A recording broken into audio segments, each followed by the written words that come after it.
Salut à tous et j'espère que vous allez bien. On se retrouve aujourd'hui pour une nouvelle peinture du défi de peinture mosaïque. Aujourd'hui, on va travailler sur le haut de la robe de la personne avec la partie du cou, le haut du buste pour le portrait. Et pour le côté paysage, en fait, je trouvais que ça ressemblait vraiment à comme s'il y avait un grand mur incrusté entre une montagne, puis après derrière un grand paysage et une petite tour sur le côté. Du coup, j'ai vraiment essayé d'incruster ça à l'intérieur de la peinture pour faire quelque chose qui fasse vraiment un beau paysage et on voit pas du tout qu'on a tiré ça à partir des formes d'un portrait. Et vous allez le voir, je trouve que le résultat est plutôt pas mal au final, même si au niveau de la peinture reste pas parfait. Mais je trouve que le paysage s'incruste bien dans les formes du portrait de départ. Donc aujourd'hui, il y aura une partie sur un paysage un petit peu classique, on va dire, avec un ciel, quelques montagnes, et puis des morceaux de falaise avec des plantes. On va faire ça assez simplement et rapidement parce que c'est pas le cœur du sujet. Et aujourd'hui, on va vraiment voir comment faire un grand mur, parce qu'il va y avoir une muraille qui peut ressembler un peu à une muraille de château fort ou à la muraille de Chine aussi, on peut dire que c'est ça. Et donc on va vraiment voir comment faire un mur efficacement pour pas passer des heures à peindre toutes les petites pierres et en même temps mettre suffisamment de détails pour que ça se ressente bien, que ça fasse pas tout plat et puis qu'il y ait des belles lumières là-dessus. Donc voilà, j'espère que ça vous plaira, on voit ça en peinture, c'est parti. Donc pour commencer ma peinture, je vais commencer par faire le décor qui est autour du mur. Donc vous voyez là sur le côté à droite, il y a comme un petit pan de montagne qui descend.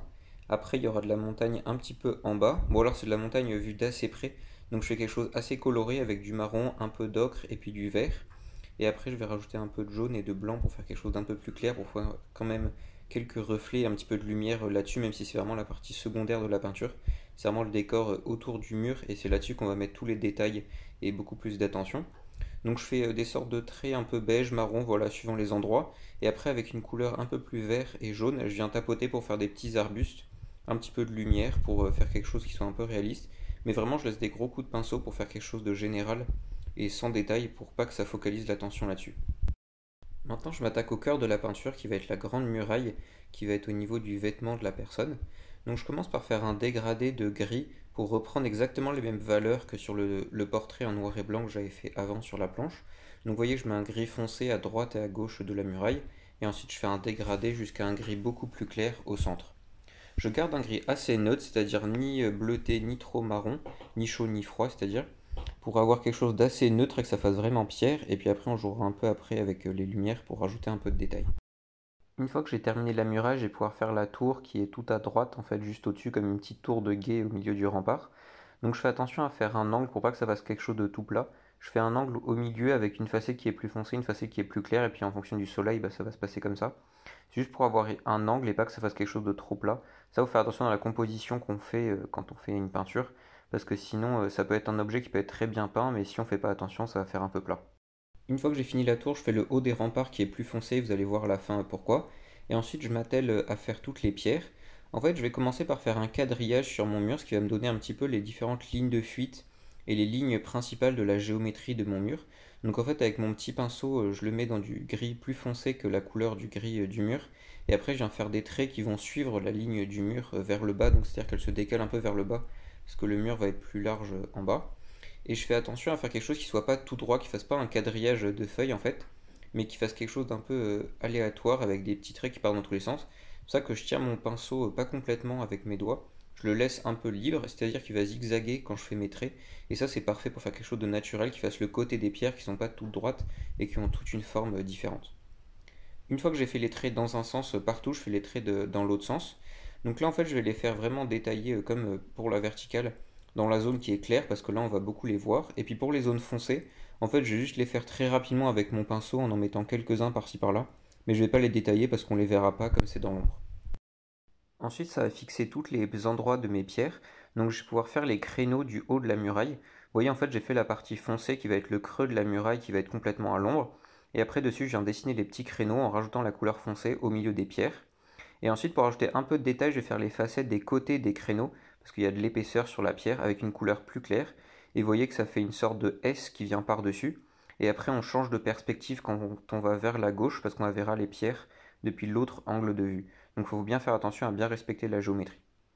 Ensuite, je fais la même forme en S pour le côté des pierres sur l'autre partie du rempart. Et on laissera les trous avec le gris foncé, et puis je les compléterai au fur et à mesure avec la partie qui sera derrière, où il y aura une partie du ciel, et puis quelques montagnes. Mais je commence par faire ce S là, ça va me fixer en fait la géométrie pour tout le reste. Pour ajouter du réalisme au rempart, mais c'est vraiment un détail, je fais un trait foncé à la base des pierres du créneau, parce que là, il va y avoir quelque chose qui va être très sombre au niveau de l'ombre. Et ensuite, je viens faire mes petites lignes de pierre, comme sur le rempart, mais cette fois sur la tour de derrière, avec quelques lignes verticales, et puis après des lignes horizontales également. Et puis là, j'ai décidé de mettre des fenêtres au niveau de la tour, donc je la dessine, je mets une couleur foncée à l'intérieur, et je fais attention pareil à faire le côté des pierres, en laissant un peu d'épaisseur, donc là en faisant une géométrie 3D en fait, pour faire un trou dans le mur qui est plat. Et puis après j'en fais une aussi sur l'autre facette, de la même façon, mettant une couleur foncée partout. Et après en fonçant encore la partie qui est à libre de la fenêtre, et comme ça me laisse une couleur intermédiaire sur la partie qui représente l'épaisseur des pierres. À ce stade de la peinture, vous voyez qu'on voit bien les lumières et les ombres de la peinture grâce au fond que j'ai fait sur tout le rempart, mais les pierres paraissent encore très plates à cause du quadrillage, donc je vais rajouter de la texture partout pour en fait faire quelque chose de chaotique et montrer que les pierres sont pas toutes lisses, ça ferait un peu du carrelage, mais qu'elles ont une forme chacune différente. Donc pour faire ça, en fait, je prends mon gros pinceau biseauté et je mets une couleur un peu plus foncée que la couleur du fond et je viens tapoter sur toutes mes pierres. Et après de la même façon dans l'ombre, mais en mettant une couleur plus claire. Ça permet en fait de faire des petites variations claires et foncées partout, vraiment de façon chaotique en tapotant dans tous les sens. Et ça permet de mettre de la texture sur toutes les pierres. Et une fois que j'ai mis de la texture sur toutes les pierres, en fait, ça a brouillé les lignes, ce qui fait qu'on les voit moins bien, ce qui est parfait. Et après, j'en redessine quelques-unes pour quand même faire quelque chose de précis sur certaines pierres. Donc voilà le mur de muraille qui est terminé avec la petite tour. Ensuite, je vais faire un paysage au fond de la peinture avec quelques montagnes et un ciel bleu, mais c'est vraiment très classique. Donc je vous laisse le regarder en musique et à tout à l'heure.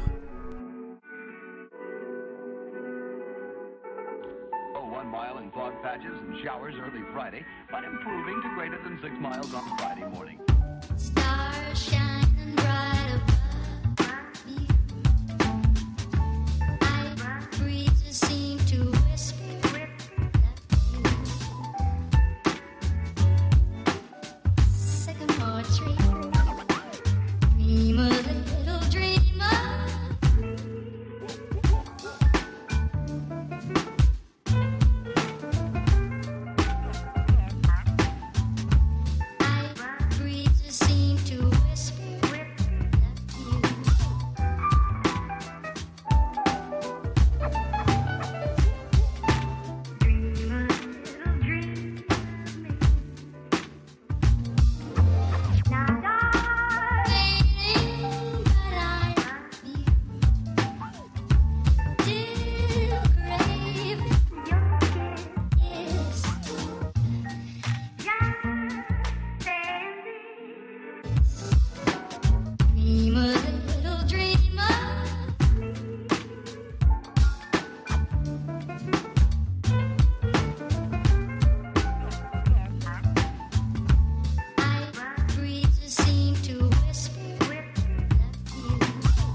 Voilà, la vidéo est terminée, donc on a réalisé la petite peinture qui est juste là, et puis je vais mettre une photo de la peinture incrustée dans le portrait général. J'espère que ça vous aura plu de voir un petit peu comment faire un mur efficacement avec les différents détails, les étapes clés pour bien réussir. Et puis après forcément, plus vous y passez de temps, plus vous apportez de détails, plus ça fera réaliste, si vous voulez faire quelque chose de photoréaliste. Après attention, c'est pas forcément bon pour la peinture de faire trop de détails, parce que sinon vous allez vous perdre dedans.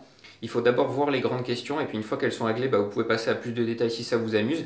Après, ça apportera pas forcément grand chose à la peinture, parce qu'en mettant trop de détails, en fait, ça va perdre l'attention du spectateur, alors qu'en spécifiant les détails à un endroit précis, vous allez pouvoir concentrer l'attention à cet endroit-là, et parfois c'est meilleur pour l'intention de la peinture, suivant ce que vous voulez faire.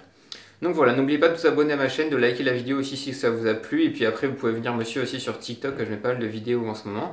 Voilà, portez-vous bien, peignez bien, et puis à la prochaine.